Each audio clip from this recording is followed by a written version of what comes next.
Olá, amigos, olá, amigas.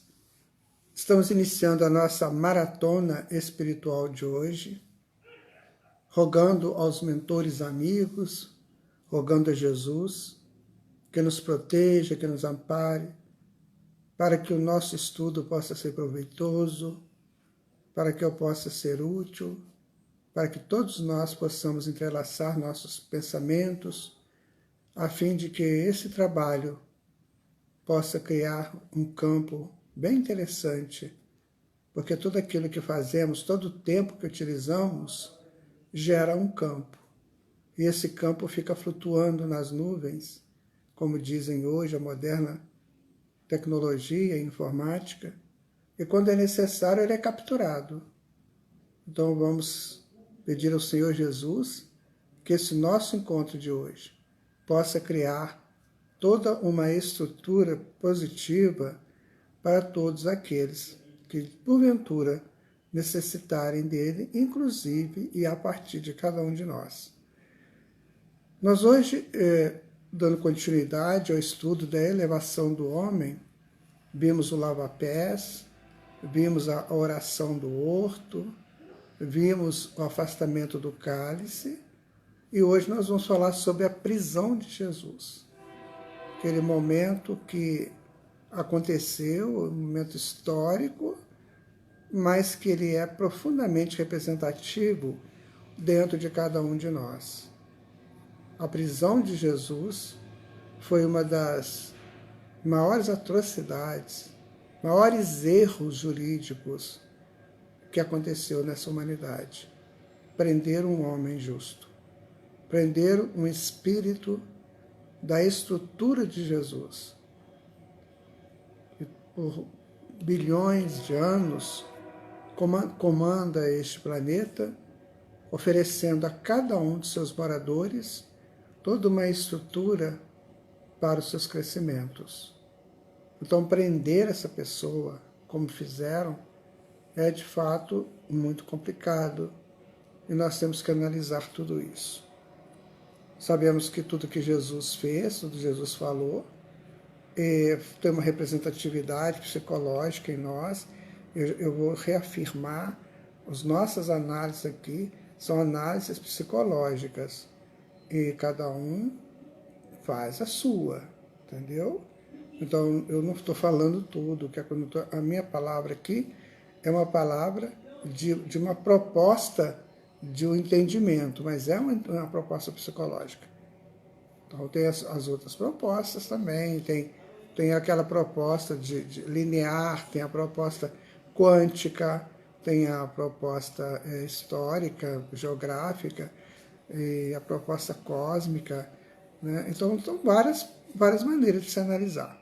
Por isso que Emmanuel, quando ele volta de um curso que ele foi fazer nas planuras aí da Terra, ele volta muito chateado, muito triste, e perguntado por que isso, ele diz assim, porque eu me senti um crocodilo.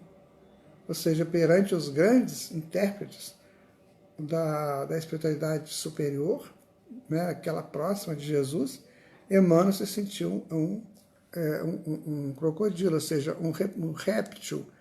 E isso tem a significação do cérebro reptiliano, que é o cérebro dos automatismos. Ou seja, o que nós hoje estudamos no Evangelho é ainda muito automático, é muito assim, isso é isso, pronto, acabou. Quando na verdade não é assim. Existem leques, né, de interpretações. No livro Obreiros da Vida Eterna, quando a equipe de que André Luiz fazia parte estava se preparando para vir aqui na crosta para promover os desencarnes, que eles tiveram a responsabilidade disso, para receber os desencarnantes, né? Teve a famosa desencarnação do Dimas, e aí eles recebem a visita de um grande mentor, né, lá de elevações maiores, e eles fizeram perguntas para ele, e ele respondeu com uma placa. Toda pergunta ele respondia com uma placa que continha texto do Novo Testamento. Ou seja, todas as respostas estão no Novo Testamento. O que depreende daquele momento é isso. Todas as respostas, nossas dúvidas, As nossas perguntas se encontram dentro do Novo Testamento. Por isso que é muito amplo. Nós estamos só começando a estudar. Com certeza, temos nossas falhas, mas estamos tentando, todos nós. E isso é muito importante. Porque só chega lá na frente quem começa a dar os primeiros passos. É o que nós estamos fazendo, dando os primeiros passos. Mas que a gente não desanime, né? Que a gente vá firme, caminhando sempre, né? com muita disposição para chegarmos a um momento de instrução maior, onde quando desencarnarmos, ou mesmo, de repente, um mentor vem até nós. Eu acredito que os mais novos aqui verão ainda a transcomunicação em nível maior, através da TV, através do celular, né, do tablet, ouvirão os mentores lá dos planos superiores. Isso não está muito longe, não. Digo para você que está muito próximo. E que ainda não aconteceu porque o homem não valorizaria isso. E ele receberia informações que iam de encontro aos seus interesses. Aí ele não queria. Então os mentores iriam perder um tempo muito grande. Um tempo e o discurso, né? Para falar para quem não quer. Então é preciso que a humanidade se capacite para isso. Para receber informação dos mentores superiores. Porque eles falam coisas muito profundas que a gente às vezes não vai querer entender. Um exemplo disso é a dificuldade que muitos alunos têm com relação à física, à química, à matemática, que são matérias em que você não pode ficar só na superfície, você tem que aprofundar. E tendo um pouquinho que aprofundar, já é o bastante. Isso é muito chato, isso é muito difícil. Então isso é para poucos. Aqueles que gostam mesmo, aqueles que se interessam, são poucos. Os outros vão passando, né? Vão colando, sei lá, vão criando vão decorando, né? Depois não vai lembrar de nada, para poder ganhar a nota que ele precisa.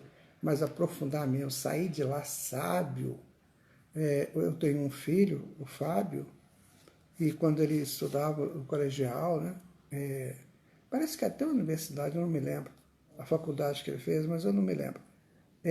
Tinha um colega dele, nossa, colega de física, foi no colegial, porque depois esse moço fez faculdade de física. Meu Deus, que interesse pela física. Era gratificante conversar com ele. Menino novo, sei lá, 17 anos, 18, era gratificante conversar com ele. O interesse dele, o que ele já sabia. Então, são poucas as pessoas. Imagina o Evangelho, né? O Evangelho que, para você entender o denominador comum do Evangelho, você tem que conhecer muito profundamente o Evangelho. Você tem que conhecer historicamente, você tem que conhecer geograficamente, você tem que conhecer nos aprofundamentos dele, linear, nos aprofundamentos psicológicos, quânticos, cósmicos, para a gente poder ter uma ideia, né, mais adequada. Então, é esse o nosso caminho, é essa a nossa diretriz. Aqueles que conseguirem entender assim e buscarem isso, ótimo, vão ter muitas vantagens, muitas, estarão na frente. Agora, aqueles que resolverem ficar do jeito mesmo, né, que tá, vão levando, aí vai ficar difícil, porque o Evangelho, você precisa, sabe o que é o Evangelho? É como uma coisa, você toma um banho, fica fresquinho, toma um banho gostoso, assenta e vai estudar. Aí o Evangelho, você tem que se limpar mentalmente, tirar aquelas sujeiras, aqueles complexos, para você poder estudar. Aí sim, aí você começa a buscar o Evangelho. Mas se você ler somente, é muito difícil. Então o dia a dia é muito complicado, né? muito tumulto, mas é preciso fazer um esforço para isso. Vamos ver então quem já chegou aqui. Estava fazendo 1 hora, o pessoal chegar, né? O Elídio, que bom, Elídio, que você já está aqui conosco. A Isabel, minha grande amiga. A Vânia, a Lourdes, o Raul, a Kátia, A Kátia vai ser vovó, né, Kátia? Mês que vem. A Débora, a Célia, a Carla Serra, né? A Carla Nunes, a Gabriela, a Helena, a Zuza, a Helena de novo, a Silvana. Então, gente, boa noite para todos vocês, né? Nós já podemos começar, então, o estudo, né? Já temos pessoas presentes. Então, vamos lá. Então, Jesus estava lá no horto, né? E já tinha feito a oração dele, já tinha falado daquela questão do cálice, né? Que é uma coisa muito polêmica, mas já tinha falado a questão do cálice. Aí, vou repetir essa fala, esse momento que nós já falamos sobre ele, mas Jesus disse assim, quer ver? Que teve aquele lance do Pedro, né? Que cortou a orelha do soldado lá. Sabe? Aí Jesus fala, não, Pedro, não faz isso. Não fira pela espada, porque quem fere pela espada será ferido. Ali Jesus volta a falar da lei de causa e efeito. O que você faz, recebe de volta. Por quê? Porque fica com a energia presa em você. A ação de fazer alguma coisa, ela te gera uma energia. Se você fez uma coisa boa, é uma energia que vai te ajudar nos seus avanços espirituais. Se é uma coisa negativa, isso vai ficar gravado em você como potência a ser resolvida. Então, essa potência vai te perturbar, ela vai buscar, né, de alguma maneira, te chamar a atenção. Olha, tem um negócio aqui que tem que arrumar. E quando você resolve arrumar, essa mesma potência te dá força para você arrumar. Entenderam que coisa interessante? Então, a misericórdia de Deus é tamanha que o próprio erro nos ajuda a corrigi-lo. O próprio erro. Então foi que Jesus falou, não fira pela espada, porque senão você vai ser ferido. Ou seja, nem por minha causa, que Pedro fez isso em função de Jesus, né? Nem por minha causa, não use violência. Definitivamente, eu não quero isso.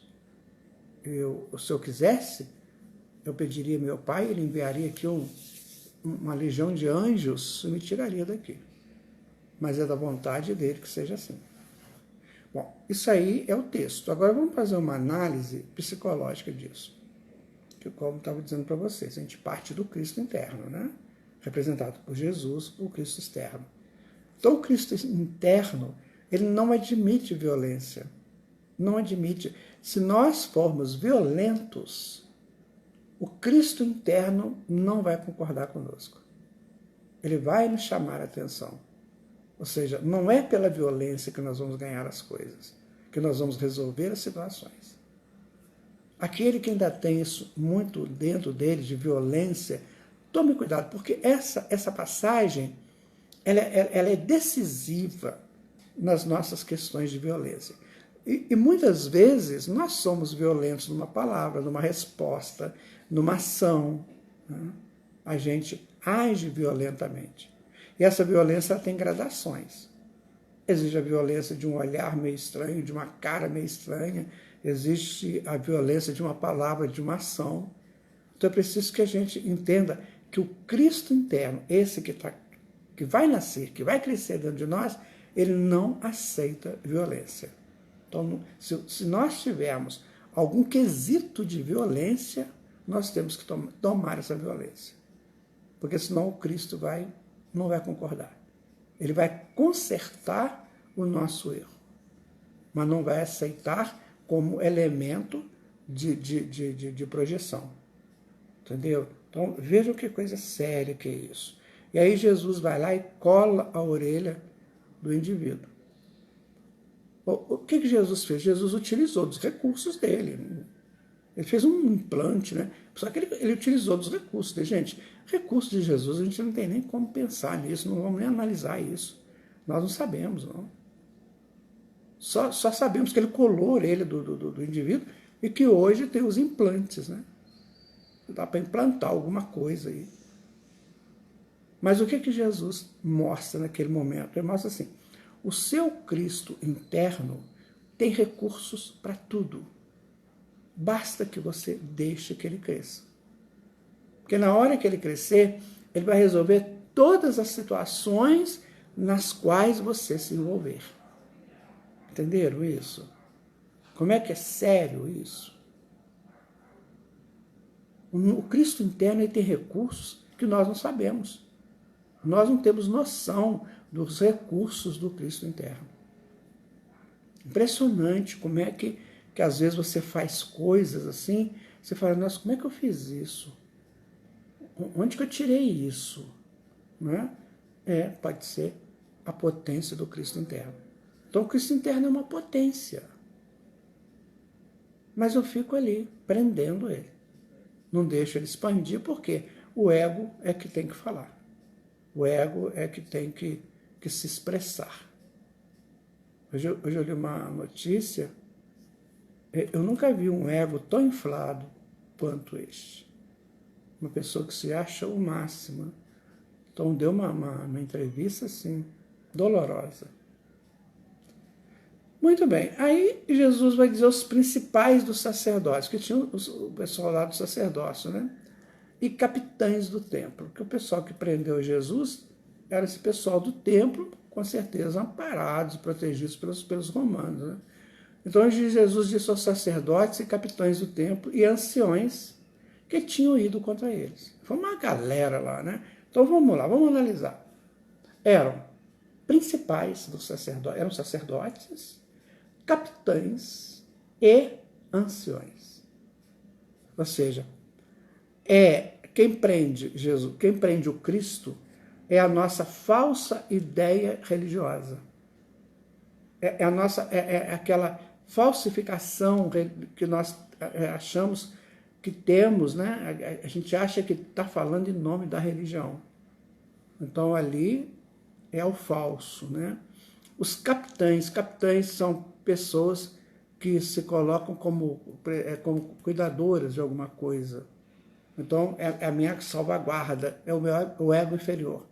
Então, é esse ego inferior que, de repente, ele se arvora em ser o grande sabedor, o grande sacerdote. E, ao mesmo tempo, ele se arvora em ser o guardador dele mesmo. E usa o arquétipo distorcido do velho sábio para dizer que ele sabe o que está fazendo. Percebe? São essas pessoas que prenderam Jesus. Ancião, capitão e ancião, sacerdote, capitão e ancião.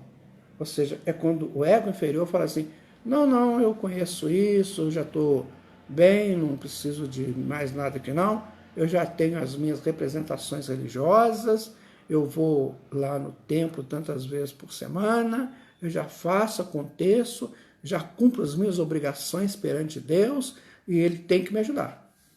Então, isso é o sacerdote. O capitão é que não precisa de ninguém vir aqui, não, que eu estou muito bem. Eu estou guardando a minha integridade enquanto ego inferior. E eu sou muito sábio, eu sei o que eu estou falando, eu sei o que eu estou fazendo. Então, essas três garras não deixam o Cristo crescer. Então, isso aqui é fantástico, gente. Estou no Evangelho de Lucas, no capítulo 22. Isso é fantástico. Porque dá para nós um norte. O que fala mais alto em mim? É esse falso sacerdote? É esse falso capitão? Ou é esse falso ancião? O que fala mais forte em mim? Eu me lembro, houve uma época que eu dava passes nas casas, nos hospitais. Era uma equipe que fazia isso, do centro que eu participava. Eu trabalhei muitos anos participei muitos anos dessa equipe. Eu me lembro que a gente visitava um senhor, você chegava na casa dele, ele morava sozinho, uma casa muito simples, muito arrumadinha, sabe? O homem de uma cultura absurda. Até que um dia nós descobrimos que ele tinha sido um grande professor aqui em Juiz de Fora. Ele já estava aposentado, ele já desencarnou, tem muito tempo isso. Mas um homem de uma cultura, gente. Ele atendia gente como se nós fôssemos os sabedores. E ele apenas um aprendiz. Aí eu olhava para ele assim, teve um dia que eu conversei com ele. Falei, professor, fala um pouco né, do seu trabalho. Ah, meu filho, coisa simples, não foi nada demais não. Eu tentei passar algumas informações que eu já tinha, né, que eu já conheci, mas os alunos são muito espertos, muito sábios. Gente, aquilo ali foi muito interessante. Na verdade, ele sabia que sabia alguma coisa a mais, mas ele usava essa busca, né, do autoconhecimento e do autoburilamento. Aí ele estudava espiritismo também, enfim. Então é preciso que a gente tome cuidado, porque nessa de a religião que eu participo me ajuda, mas eu chego lá na religião que eu vou, eu não passo da porta de entrada. Eu chego na porta de entrada, dou uma espiadinha, até sento lá para ouvir alguma coisa. Mas assim que termina, já estou indo embora. Fura até a fila do passe. Tem gente que faz isso. Fura até a fila do passe para ir embora depressa. Aquilo incomoda.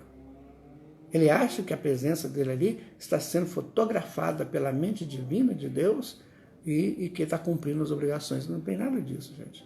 Não pensemos nisso, sabe? Não, porque eu tenho que proteger, né? Minha família foi sempre assim, minha família foi da religião tal, então eu tenho que proteger e tal, aquela coisa. Ou então eu sei o que eu estou fazendo. Eu sei o que eu estou fazendo. Essas três coisas é que prendem o Cristo.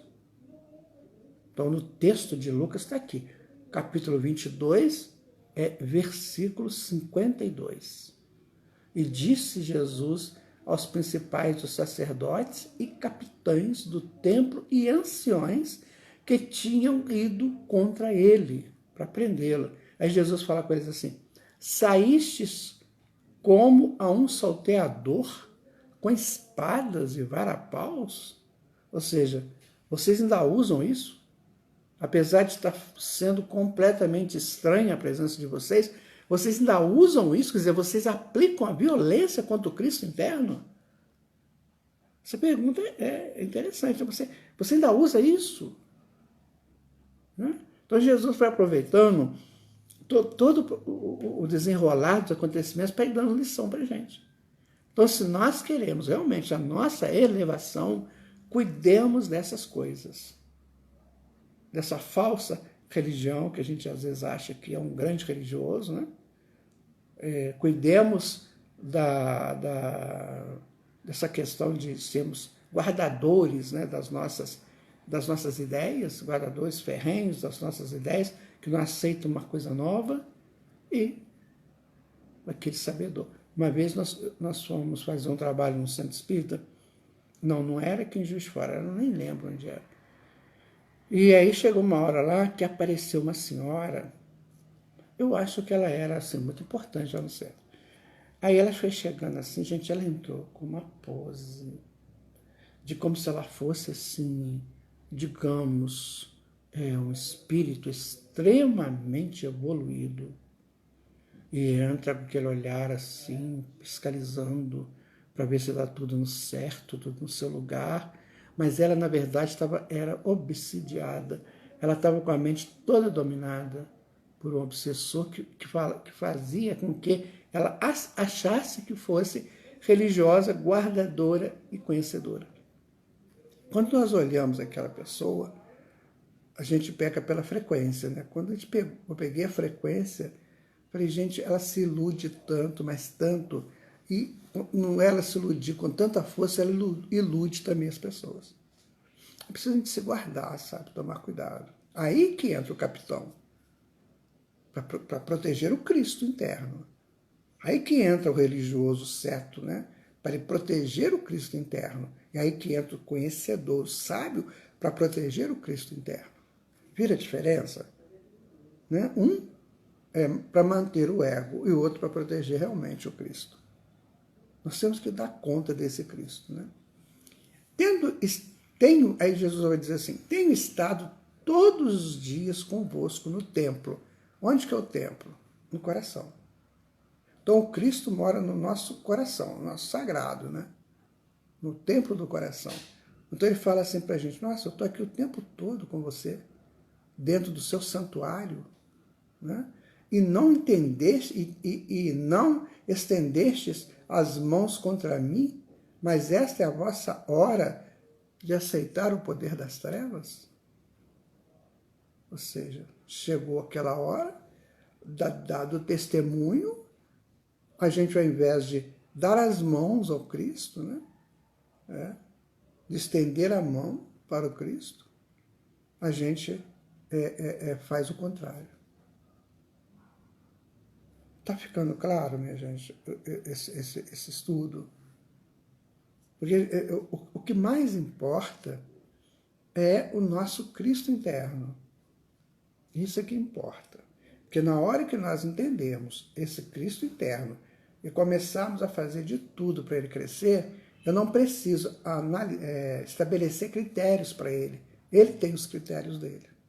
Ele vai me inundando com seus critérios. Então não preciso ficar assim, quer ver? O meu Cristo interno, ele não gosta do sabonete X, ele gosta do sabonete Y. Não, esquece disso. O meu Cristo interno não gosta de goiaba, ele gosta só de ameixas. Isso é ego, tá, gente? O Cristo interno, ele flui com naturalidade.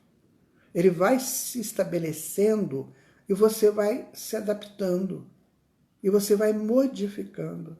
E chega uma hora que você é um espírito de luz. Porque ele se estabelece.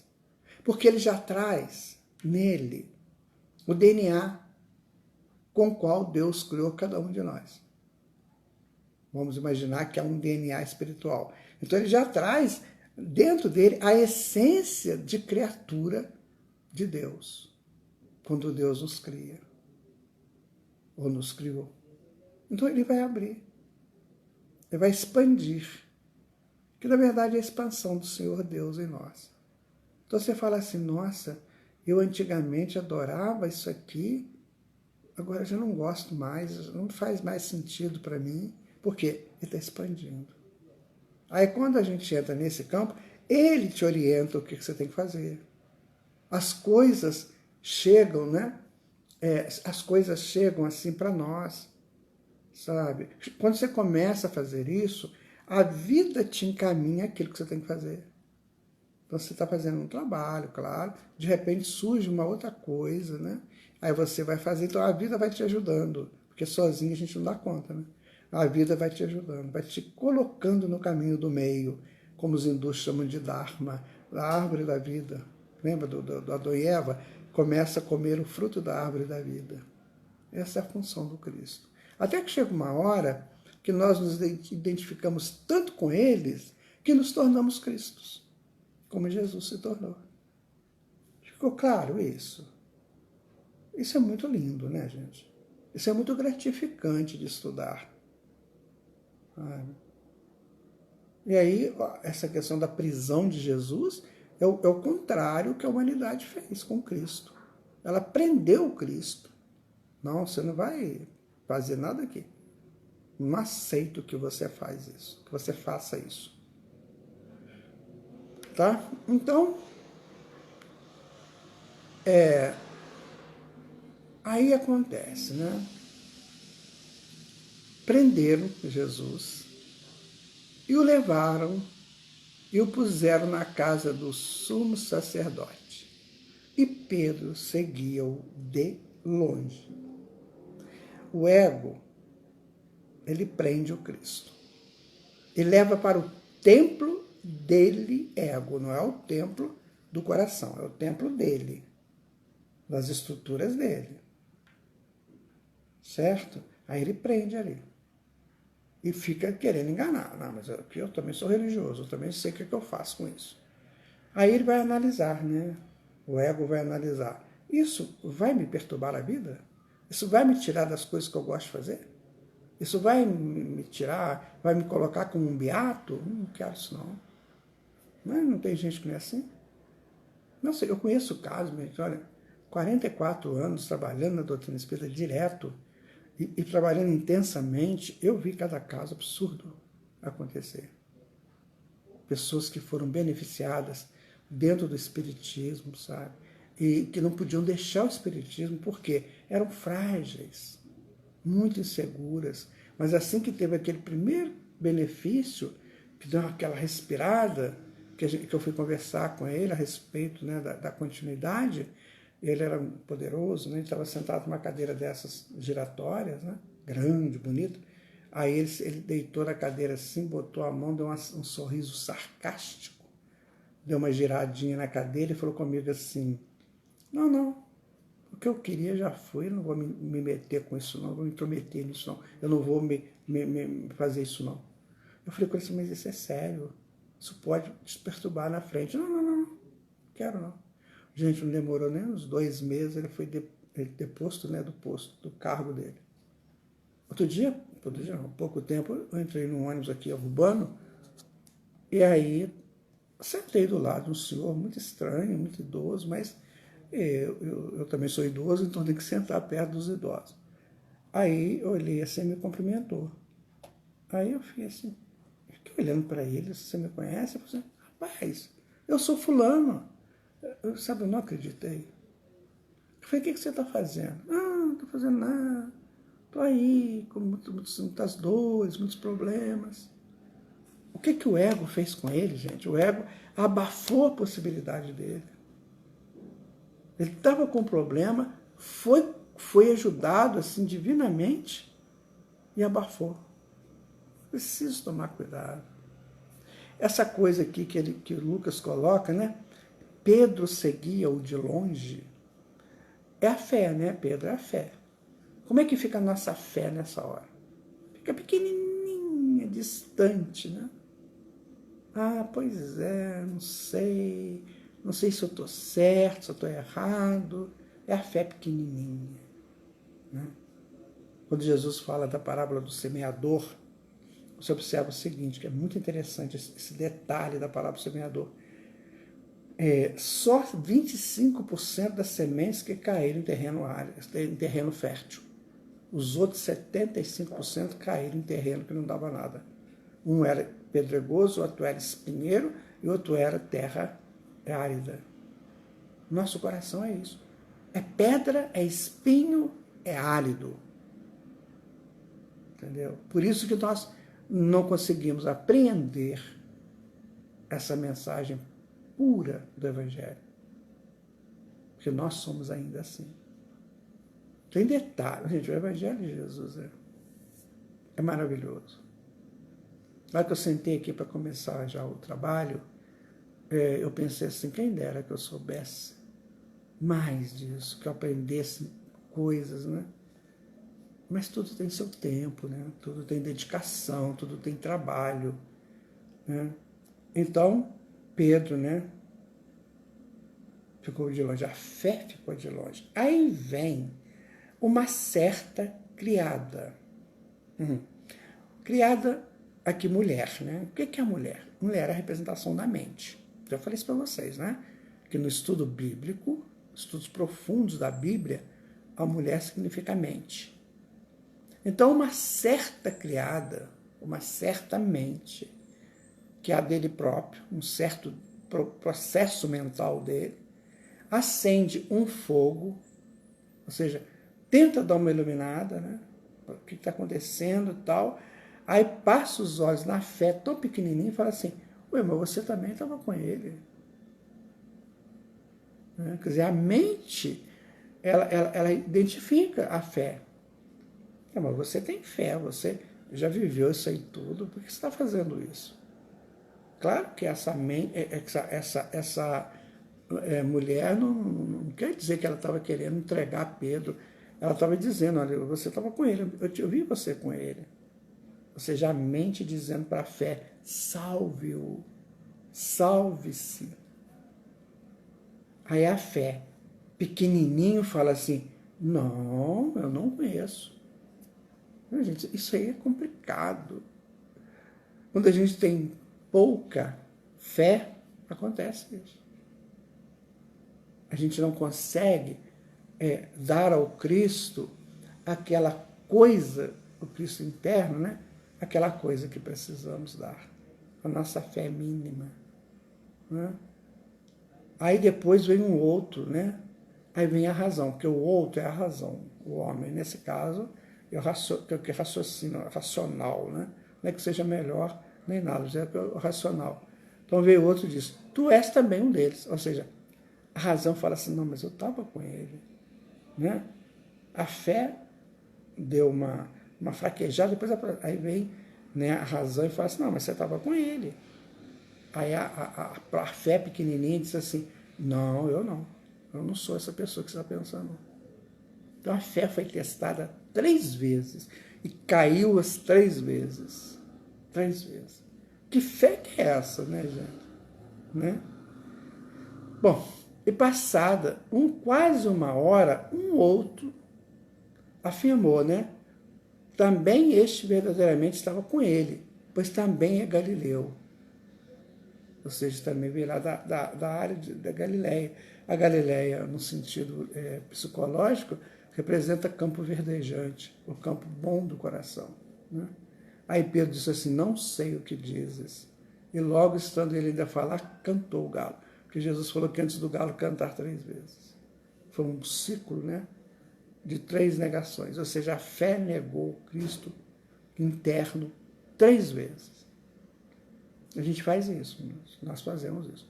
Quando a nossa fé não é tão fundamentada, pode ter certeza que a gente nega. Né? Sabe? A gente nega mesmo. Por isso que nós temos que tomar cuidado. Qual o tamanho da minha fé? Qual é a estrutura da minha fé? Qual é a representatividade da minha fé? Percebem? Né? E virando-se o Senhor, olhou para Pedro, porque estavam no pátio, né? Lá do Caifás, né? Do Anás e Caifás. Estavam ali no pátio do sumo sacerdote. E aí, quando negou 3 vezes que o galo cantou, Pedro olhou para Jesus, ou seja, a fé desesperada busca o Cristo. Né? Aí o Cristo diz assim, eu te falei que você ia me negar, porque você não tem fé suficiente. Então isso acontece conosco, minha gente. A nossa essência divina está aqui, que é o Cristo. E a gente nega esse Cristo, porque a gente não tem fé. Nós não temos, nós não acreditamos. Nós preferimos comprar casa, carro, apartamento, como diz o Hélio Couto, né? A gente quer casa, carro, apartamento, mas não quer entender onde nós moramos, que é no universo, na casa de Deus, com todas as possibilidades que o universo tem. A gente não quer isso, não. A gente quer coisas pequenas. Certo? E saindo, Pedro, né, chorou amargamente. Por quê? A fé não foi suficiente para se sustentar. Aí ela chora. A fé é pequenininha, né? Não foi bastante. Aí ela viu, eu também errei. Não foi só Judas que traiu, eu também traí. Mais tarde, a gente vai ver, se analisando historicamente, que Pedro se redime completamente disso. Né? Aí sim, depois dessa sacudidela que ele levou, aí a fé dele fica realmente potente. Aí fica. Porque antes de Jesus ir embora, Jesus já tinha desencarnado, mas apareceu lá para os apóstolos, e numa dessas aparições, Jesus perguntou para Pedro, Pedro, tu me amas? Sim, Senhor, eu amo. Pedro, tu me amas? Amo, sim, Senhor, mas Pedro, tu me amas? Claro, mestre. Então apacenta as minhas ovelhas. Ou seja, Jesus outorga para Pedro o dever de apacentar as ovelhas. E Pedro se torna nessa pessoa. A gente até... Né? E os homens que detinham Jesus zombavam dele, ferindo-o. Agora, minha gente, o nosso Cristo ficou entregue a quem? Aos nossos obsessores internos, porque não vamos culpar só obsessores externos, não, porque os obsessores externos surgem porque os internos aceitam. Aí começa a obsessão. Aí a pessoa perde todo o norte da vida dele. Aí ele golpeia o Cristo interno de todas as formas. Ele ironiza, né? Ele descumpre os deveres dele, sabe? Ele fala mal daquilo que foi bom para ele. É muito complexo, gente. Quando você perde essa ligação com Cristo, aí a obsessão pega firme, né? Deixa eu ler aqui.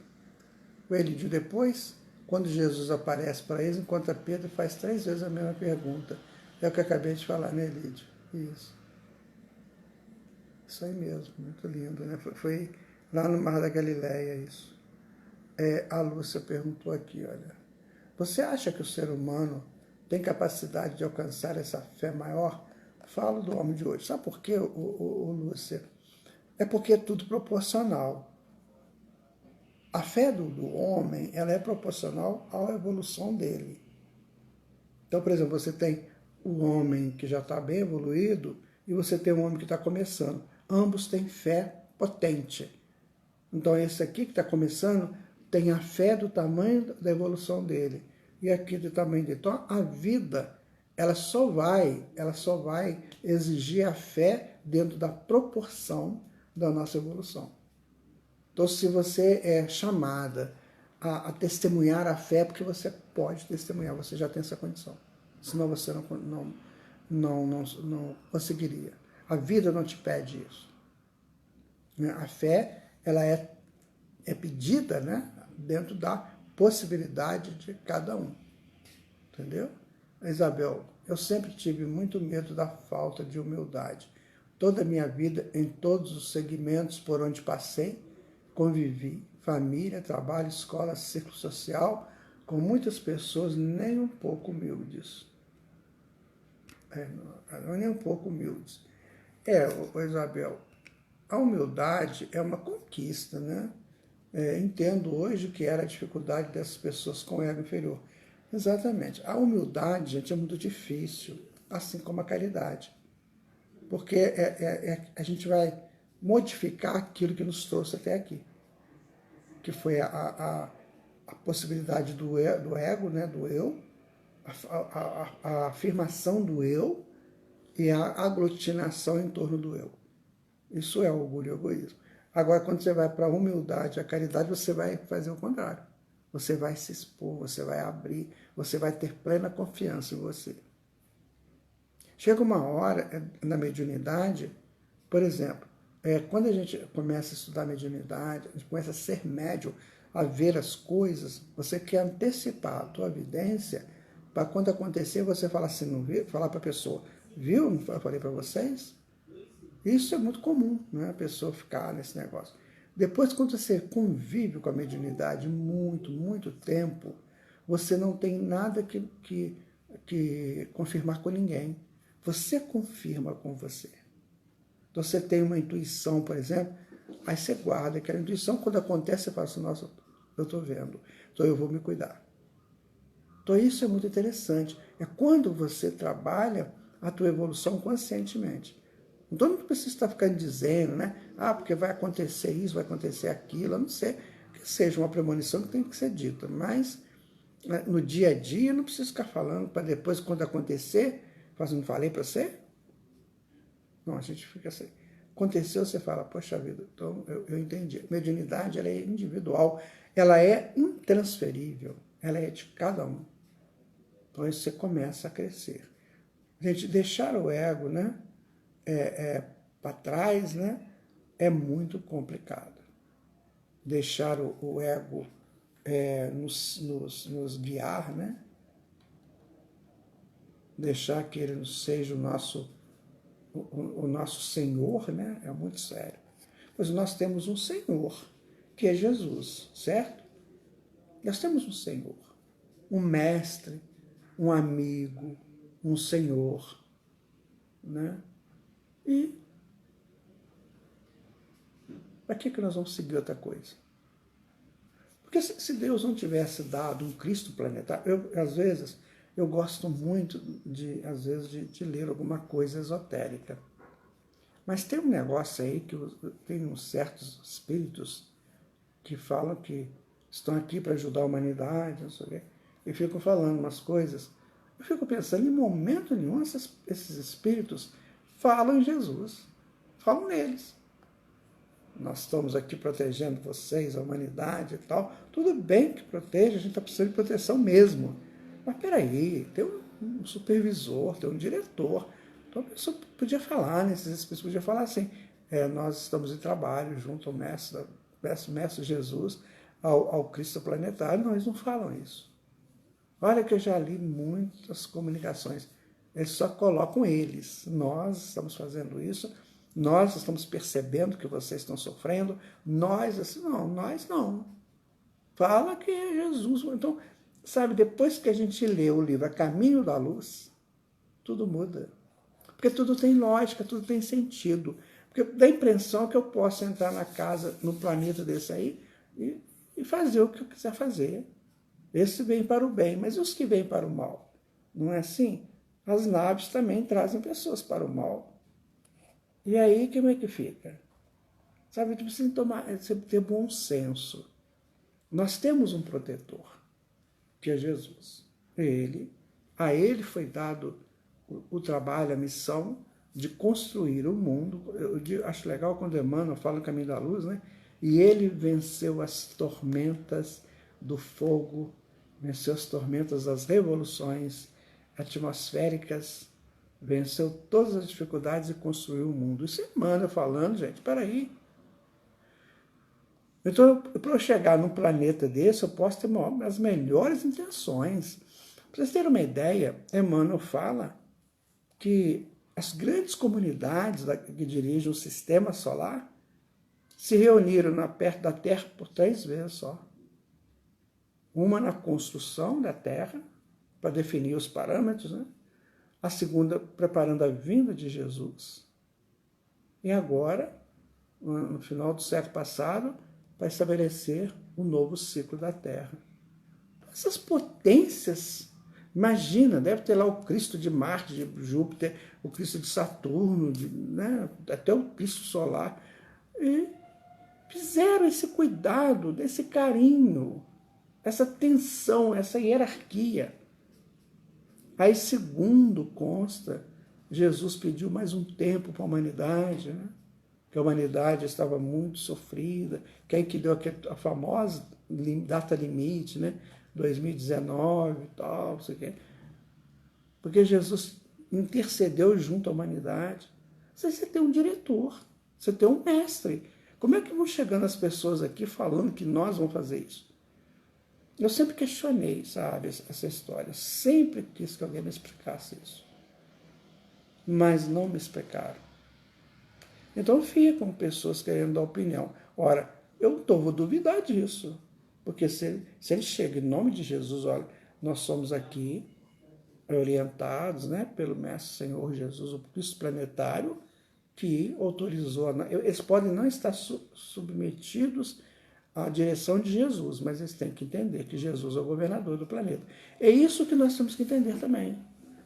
Para que a gente possa buscar as informações corretas. Percebem, gente? Buscar as coisas certas. Então, este planeta aqui, a Terra, e a Terra tem 7 dimensões, né? Essas 7 dimensões da Terra, isso aí é dirigido por um espírito crístico. Esses outros espíritos que dizem que vêm aqui fazer acontecer não são cristos. Eu não contei para vocês um dia que eu fui assistir uma palestra dessas, né? E falaram lá muito numa determinada pessoa, que era o grande, aquele negócio todo. E aí só falaram nele. Quando eu estava indo para casa no ônibus, eu fiz a pesquisa no celular, quem era essa pessoa. Aí essa pessoa dizia que ele era o Cristo planetário de Marte e que havia cometido o engano e que veio purgar o erro dele aqui na Terra. Gente, isso não tem lógica.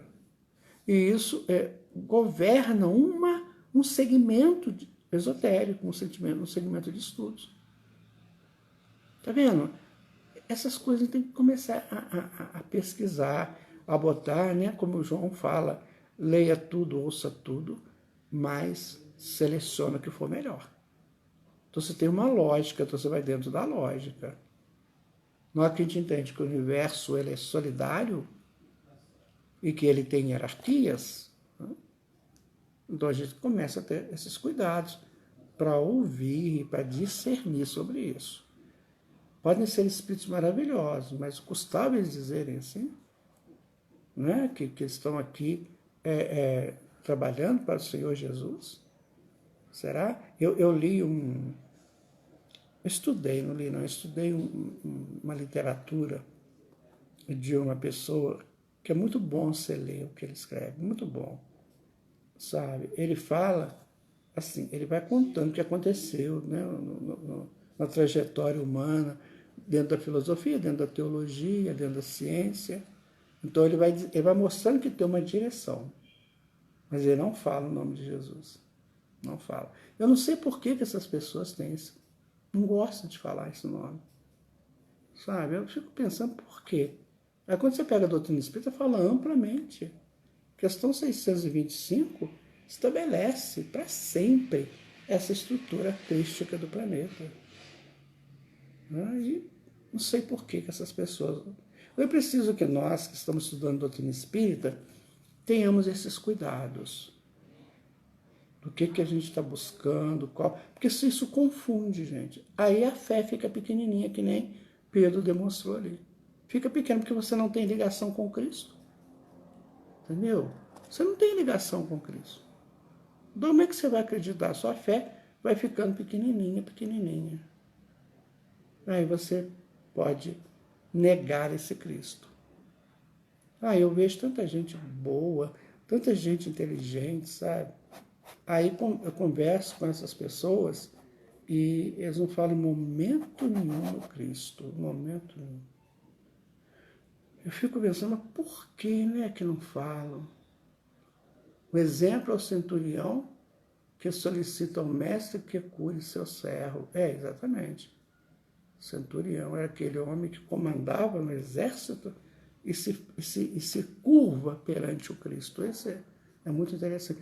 Aliás, tem uma que Jesus fala que nunca viu tanta fé, né? Exemplo, o centurião, o Raul. Eu respeito muitas opiniões dos outros e tenho muito cuidado para não magoar. Se a pessoa se sente magoada, poxa, essa pessoa tem que rever, né? Porque a mágoa é a má água. É água parada, água estagnada, que apodrece, né? Tem que tomar cuidado com isso. Negócio de mágoa, magoado. Nossa, nada disso. Nada disso. Magoar por quê? Porque a pessoa às vezes falou uma verdade para mim. Se ela falou uma verdade, eu tenho que entender. Falou uma verdade. Se ela falou uma mentira, eu vou passando. Fica com a tua mentira, que eu estou caminhando. Como diz o nosso querido Mário Quintana, né? Esses aí que tentam atravancar o meu caminho, eles passarão. E eu passarinho. Eu gosto demais disso. Isso é fantástico. Quer dizer, eu vou caminhando, eu vou flutuando. Isso é verdade. Ele viu, esse viu, eu não entendi, Débora. Isso é verdade. Esse viu, eu não entendi, Débora, se você puder repetir. Eu sempre tive muito cuidado. Você, né, Débora? Tem que ter muito cuidado, sim. Não falei verdade. Temos um governador. É isso, minha gente. Nós, espíritas, sabemos disso. Então nós temos que dizer isso para a sociedade. Por mais que eu goste de outros segmentos religiosos, eu posso gostar. Posso gostar do budismo, do hinduísmo, do taoísmo, eu posso gostar até do islamismo, eu sei de qualquer coisa. Mas eu tenho que ter a certeza que tem um governador. Que esse mundo não está à deriva, não. E isso é que nós temos que botar na cabeça. Não importa a religião. Não importa o que você escolhe, mas entenda que temos um governador. Porque aí você está fazendo o quê? Você está abrindo o caminho para o teu Cristo interno expandir. Porque você fez a ligação ao mestre guia e modelo da humanidade. Como na questão 625. Certo? Qual é a missão de nosso mentor individual? Nos proteger, né, Vânia? Ele nos protege, nos guia, mas ele não faz por nós também, não. Ele ajuda, ele dá força, mas ele não faz por nós, tá? Mas ele nos ajuda, ele nos guia, nos protege, nos dá... se a gente solicitar, ele vem encontrar conosco, né, de alguma maneira. É tão bom falar de Jesus, né, Isabel? Eu chamo ele mesmo, meu amigo. Ele e Maria são minha segurança, minha certeza de tudo e de tudo. Gente, Jesus dividiu a história. Jesus é o espírito mais mais lido e comentado no mundo. Literatura que fala de Jesus é imensa. Por que que nós temos essa coisa de, às vezes, negar Jesus, como Pedro fez? Eu gosto muito, uma vez eu fiz um trabalho de teatro para aquela Seixanoe, sabe, eu não sabia nada, e era um encontro, um grande encontro da Seixanoe. Eu queria ver o que eles falavam lá, né? E a nossa apresentação era às 4 horas da tarde, era um congresso até. A nossa apresentação era de contato de pais e filhos, né? de relação pais e filhos, a peça chamada Poetas e Canções. Eu fiquei de 9 da manhã até terminar, porque eu queria ouvir tudo que eles falavam. Eles falaram coisas majestosas, lindas, o tal do muito obrigado, né? Tudo se agradece e tal. Mas em instante nenhum, o nome do Senhor Jesus foi dito. E aí na peça, eu reforcei com as atrizes, eram 3 atrizes, eu falei assim, vocês vão falar Jesus. O tempo todo. Eu der chance, vocês falam. Mesmo que eu não tenha um texto. E que não seja repetitivo e cansativo. Mas deu uma brecha, vocês falam. Ah, mas foi tão legal. Estou dizendo uma coisa linda, mas não tem Jesus. A Cláudia Aguiar, a Débora, de novo aqui. Quando o senhor falou sobre as pessoas que dizem para outras, viu, eu não falei que era assim, isso é verdade. Fica pessoas que ficam querendo mostrar, né, que são muito importantes. Infelizmente, meu querido amigo, alguns espíritas confundem tolerância com anuência e aceitando absurdos só para não... Isso, ele disse, é muito sério. Isso acontece muito mesmo, sabe? Por isso que às vezes eu fico com receio de contrariar algum ponto de vista aqui. Porque, assim, às vezes a pessoa está tão certa daquilo, a gente tem que falar, né? Eu não posso aceitar, porque se a gente vê, a gente pode dar uma opinião. Quem sabe você pensa desse outro jeito também, né? Bom, gente, chegamos ao final do nosso estudo de hoje. Amanhã nós vamos fazer um estudo muito interessante sobre prisão de Jesus. Mas vai ser assim, a gente fica impressionado que vai ser aquele jogo que Jesus viveu ali agora. Ele já está preso, né? Amanhã nós vamos ver até o momento da condenação dele. O que isso traz de exemplo, né, para todos nós? É isso, minha gente. Espero que tenha sido útil para vocês, sabe? Espero que esse encontro tenha sido muito interessante hoje. Nós estamos estudando uma coisa que tenho certeza que se um de vocês for fazer esse estudo, vão fazer melhor ainda, sabe? Porque vocês têm outros potenciais que eu não tenho e vai ser muito, muito, muito bom. Muito bom mesmo. Uma vez eu estava num congresso espírita, congresso não, num fórum espírita, e estou lá assistindo, né, aquela coisa, umas 500 pessoas mais ou menos. Aí subiu lá uma dona, que eu já conhecia de nome, ela estava muito famosa na época, né? Agora ela não sei, ela sumiu, não sei o que aconteceu com ela. Mas ela fez uma palestra sobre a parábola do bom samaritano. Gente, eu fiquei assim, absurdamente envolvido, apaixonado pelo que ela falou. Aí eu saí dali e disse, gente, se eu não reagir, eu vou ficar, né, louco com isso aí. Aí eu cheguei em casa, peguei a parábola, li e fiz uma outra interpretação. Falei, vou fazer o teste. Aí comecei a fazer a palestra com essa outra interpretação. O pessoal ficava assim, onde você tirou isso? Que coisa maravilhosa. Eu vou fazer ainda aqui na maratona. Que coisa maravilhosa, que espetáculo e tal. Eu falei, graças a Deus. Então eu ouvi uma pessoa falar muito bem um trabalho, fazer muito bem, eu consegui fazer também. Então assim somos nós. Quando a gente gosta de um trabalho, a gente fazer, né, melhor ainda.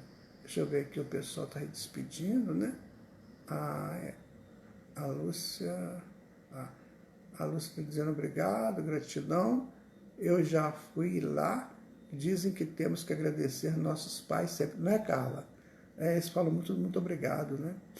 É Laudelino. Oi, Laudelino. Um abraço, minha querida. Gratidão. Ah, que pena. Acabou, né? Até amanhã. Fiquemos com Deus, Isabel. A Lourdes, né? Também aqui. A Vânia, agradecendo. Né? Lindo estudo. A Dorinha. Oi, Dorinha, que bom que você gostou. Você é uma pessoa que eu gosto demais. Você sabe disso, né, Dorinha? Saúde e paz. Que Deus nos abençoe e nos proteja. Gratidão a Deus te ilumine, que assim seja, Débora, a todos nós, né? A Lourdes, a Zuza. Oi, Zuza, um beijo para você também, minha querida. Muito importante. Bom, Helena. Gente, então até amanhã. Fiquem todos com Jesus. Muito obrigado por estarmos juntos, tá? Muito obrigado. Eu espero que os centros voltem logo, né? Que em Juiz de Fora já está começando a dar uma amostra que alguma coisa vai começar a funcionar. Vamos ver, né? Deus abençoe a todos nós, a todos vocês. Até amanhã. Boa noite. Fique com Jesus.